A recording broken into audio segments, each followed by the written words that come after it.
இன்றைய வெளிச்சம் உங்களை வாழ்த்துகிறது. ஒரு குறிப்பிட்ட ஊரிலே ஒரு வாலிபனுடைய வாழ்க்கையில் குடும்பத்தில் ஏற்பட்ட ஒரு போராட்டம். அவன் வீட்டை விட்டு வெளியேற வேண்டிய ஒரு சூழ்நிலை. வெளியேறி வந்தான். எங்கே போகிறதுன்னு தெரியல. மனபாரத்தோடு கூட அலைந்து திரிந்து கொண்டிருந்தான். ஒரு இடம் கிடைத்தது.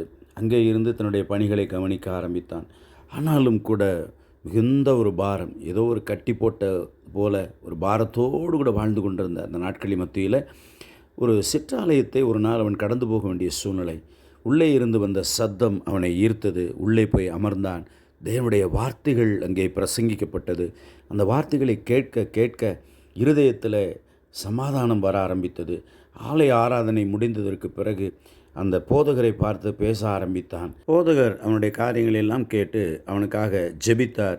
அந்த ஜெப வேலை அவனுடைய வாழ்க்கையில் பெரிய மாற்றத்தை கொண்டு வந்தது. சந்தோஷமாய் ஆலயத்தை விட்டு வெளியேறினான். அன்றிலிருந்து கர்த்தரை சார்ந்து வாழ ஆரம்பித்தான். குடும்பம் சமாதானம் அடைந்தது. அவனுடைய வாழ்க்கையிலே மிகப்பெரிய நன்மையான காரியங்கள் நடந்து ஒரு உன்னத நிலைக்கு அவன் உயர்ந்தான். இயேசு சொல்லுகிறார், என்னிடத்தில் வருகிறவனை நான் ஒருபோதும் புறம்பே தள்ளுவதில்லை. அதே வேதம் சொல்லுகிறது, தாயும் தகப்பனும் உன்னை கைவிட்டாலும் நான் உன்னை கைவிடுவதில்லை என்று சொல்லி இயேசுவை நம்புவோம். அவருடைய ஆசீர்வாதத்தை பெற்று சந்தோஷமாய் வாழுவோம்.